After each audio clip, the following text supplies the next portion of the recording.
扬起前方的路，命运在等我奔赴穿越历练的远途。谁没有一身的热血起伏？不过把天赋阴雨灯火阑珊处。人生啊，哪会刀枪不入？对黑夜不屑一顾，何须锋芒来显露？偶尔绕一些弯路，就当活动筋骨。为难千钧一发，我挺身而出。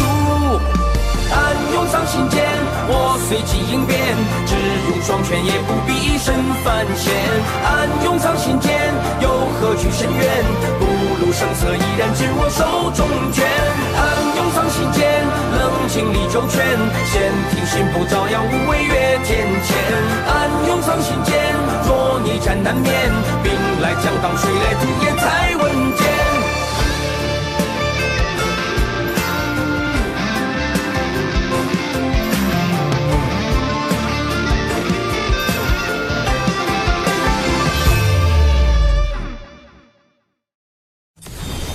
龙族屡遭危难，幸有天庭庇护。海神，谁给你的胆子，敢凌驾于我妖庭百族之上？道祖红军竟然亲自出手！昊天，有这么多人想要你的命，你这玉帝之位也坐不长久。万一我杀陆牙不成，反被他杀了，天庭只怕都不会承认我是奉诏行事。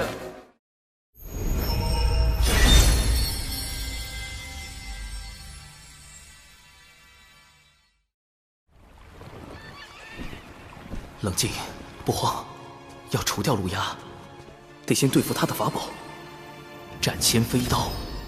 斩仙飞刀是物理攻击技能，但钉头七剑书却是诅咒技能，隔空便能将赵公明那样的准圣咒死。若想解决他，只有找到他的克星——落宝铜钱。此宝本是人皇大禹确立俗世买卖之事时打造的钱币，后因天道降下大量功德，使他有了大威能，可落除先天至宝和兵器以外一切的宝物。要寻得此宝，需拜访人皇大禹。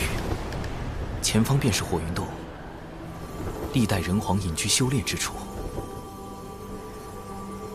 居然设置了进洞密码，还得破解藏在里面的卦象。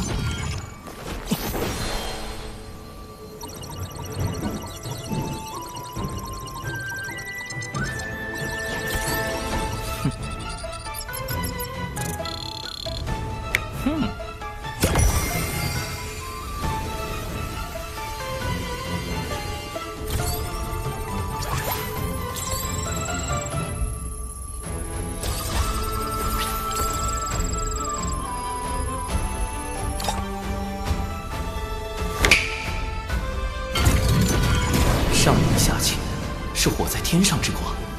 人皇用此卦做密码，似乎暗藏玄机。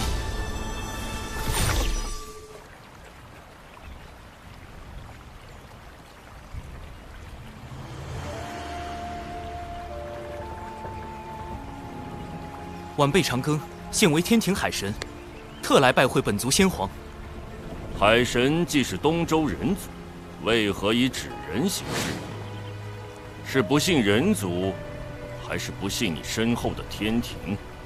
太清圣人为我遮掩根脚，还能被他看穿我来自东周？这人是谁？晚辈实力低微，不敢以真身行走洪荒。你是海神，我这却是胡泽之地，你我并非同路人。他是觉得我被天庭用官职收买，变成出卖人族的奸贼，不配为人。江河聚雨露，百川终归海。做海神，才能更好地为天下百姓服务。我问你3个问题，若答错或撒谎，我亲自去东周取你性命。澎湃的杀意锁定了我。第1个问题，你乃天庭重臣，若天庭对人族降下灾祸，你当如何？怎么回事？我没有法力了。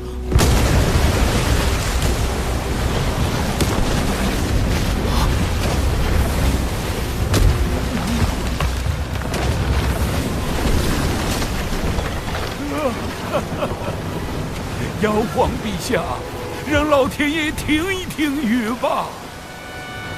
9年大雨，粮食颗粒无收，我们连住的地方都没有了。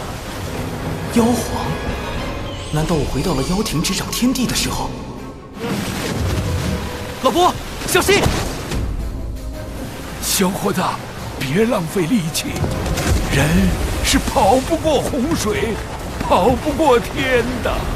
附近没有修筑河堤吗？9年来，河堤塌了又建，建了又塌，都是天意呀。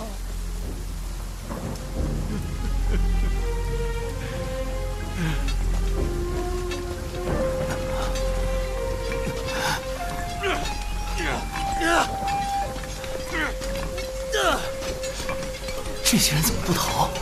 在挖什么？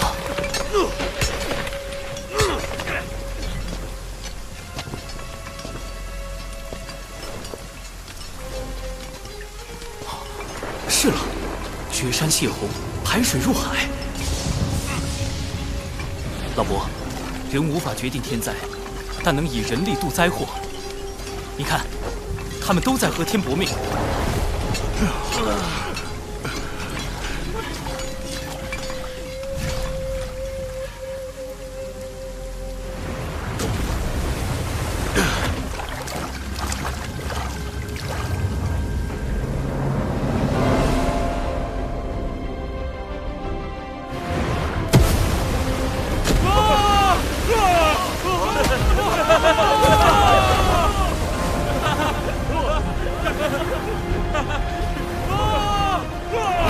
胜天，是我们胜了。率领人族开山治水13年，敢问前辈，可是大禹陛下？我已非人皇，不过山中所里翁。幻境解除，妖庭借天道之力施伐人族，你认为人该不该与天争？当争。既如此，你何敢弃人而归天？因时制宜，争议有道。何意？妖庭暴虐，人族要争生路，必得举兵伐之。但当今天庭大兴人族，人族要争的是长久，天人合一才是长久之道。天人合一？哼！天道无常，合一合起来。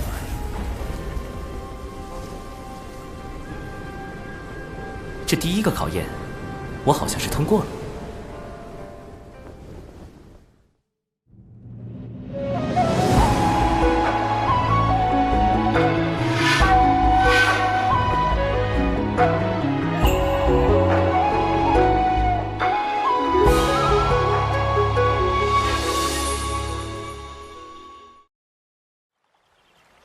第二个问题，假如你与你夫人有了分歧，是该隐忍让步，还是就此断情？夫人，话题跳得这么快吗？啊！人皇大禹的夫人涂山皇后，也是涂山狐族的首领。这个问题实际上问的是人族与狐族，或者与百族的关系处理。师兄，咱们被青丘狐族包围了。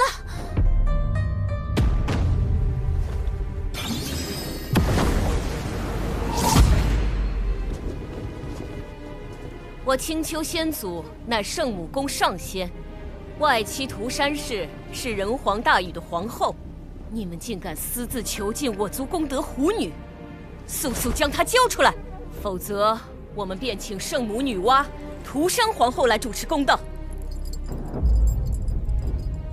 功德狐女是那狐妖小兰，当初我假扮成师傅，与九巫师叔打杀了一伙食人精气的妖怪。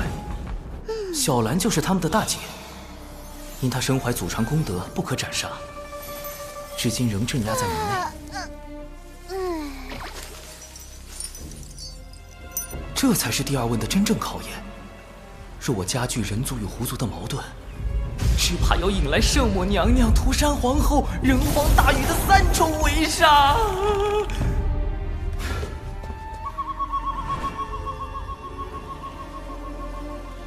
师妹看好师傅，切勿走出隔绝阵。收到。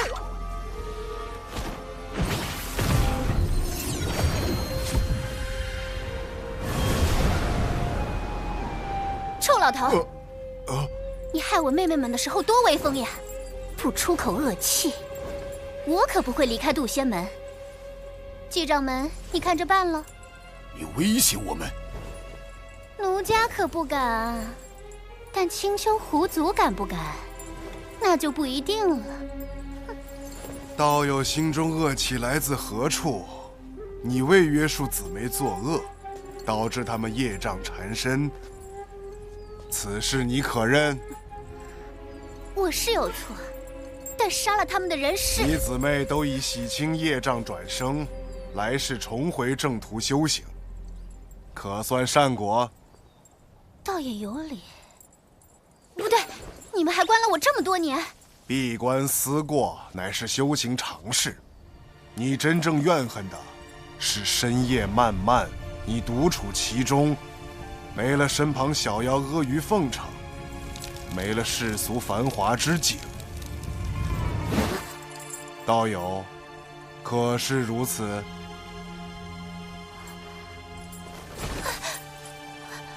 所以我恨的不是你们，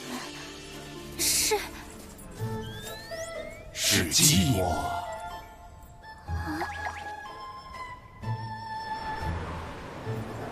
我真的寂寞吗？师兄，我一点儿也不寂寞。去抄《稳字经》3000遍。和平调解完人狐矛盾，第2个问题也算有了答案。凡事以和为贵，一族不稳，族族不稳。是谈判促和，还是妥协求和？你自当清楚。不妙，这次答得悬了。第3个问题：倘若大劫将至，人族当如何求生？大禹前辈何来此问？你上天庭的真正目的，不就是为了土地大劫吗？你能避劫，天下凡人却不能。你可知大劫到来，人族会如何？自古以来，每次大劫都会毁灭当代最为兴盛的族群。龙凤麒麟大劫，远古3大族几近灭绝；巫妖大劫，巫妖2族一蹶不振。而今人族大兴，若大劫来临，仙人尚且九死一生，那些手无寸铁的凡人，天下人陷于水火，唯你独善其身。长庚，这是你想要的吗？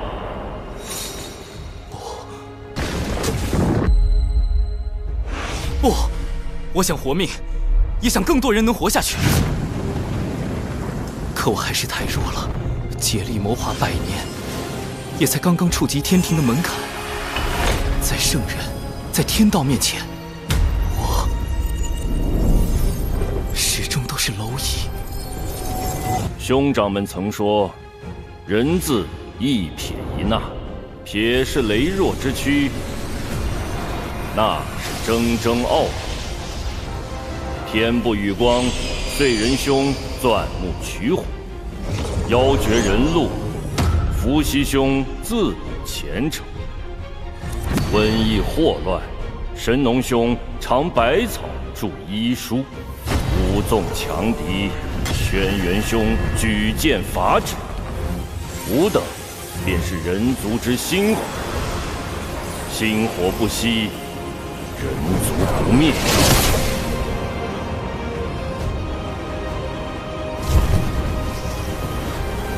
星火以火燎原。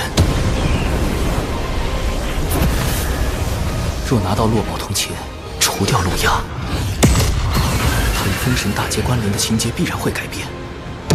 有了变数，就有了生机。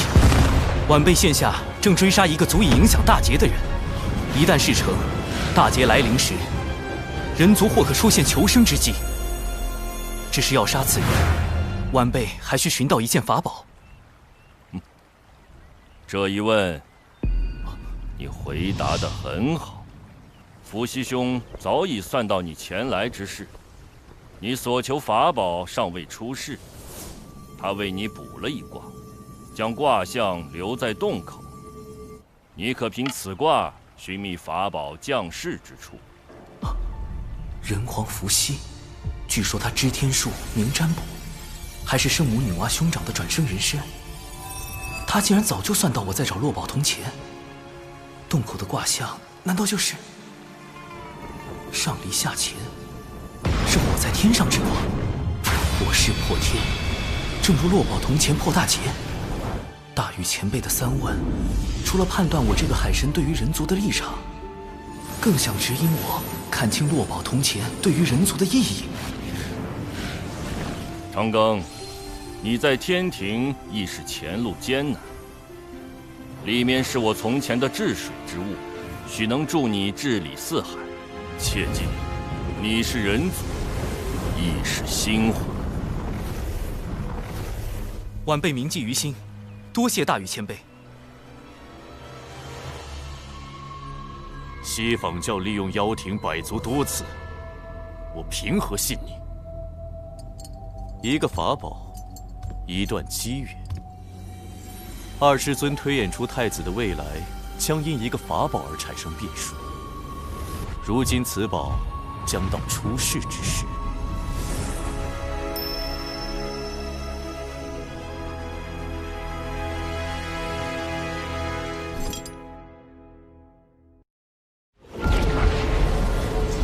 身体无法穿过，神识也被隔绝在外。看来此地另有乾坤。你也是来寻那件重宝的吧？竟敢盗我磁铁长枪宝，找死！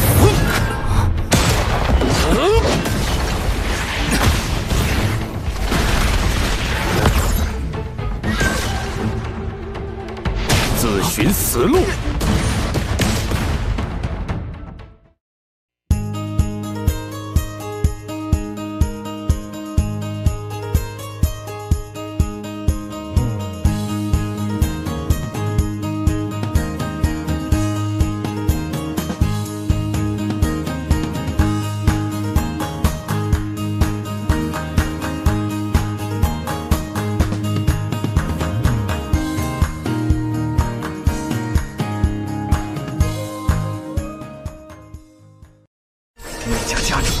不过如此。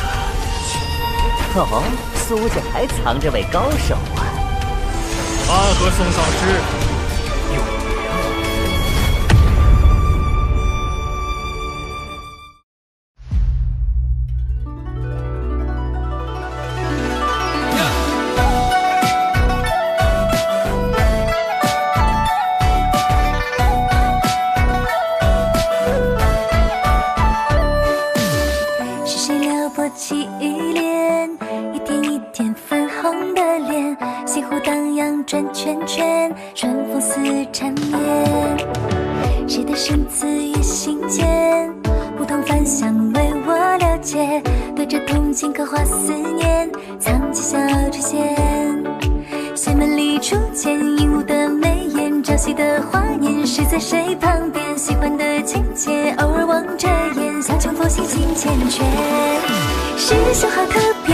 求个安全，凡世上好奇的冒险。忽然又不见，原来遁入心间，透亮了惊鸿一瞥。师兄好特别，特别令人挂念，像难解的一道失恋。是命不许愿，你能不能听见？细节道路见情缘。师兄好特别，特别求个安全，凡世上好奇的冒险。忽然又不见，原来遁入心间，透亮了惊鸿一瞥。师兄好特别，特别令人挂念，像难解的一道失恋。是命不许愿，你能不能听见？细节道路见情缘。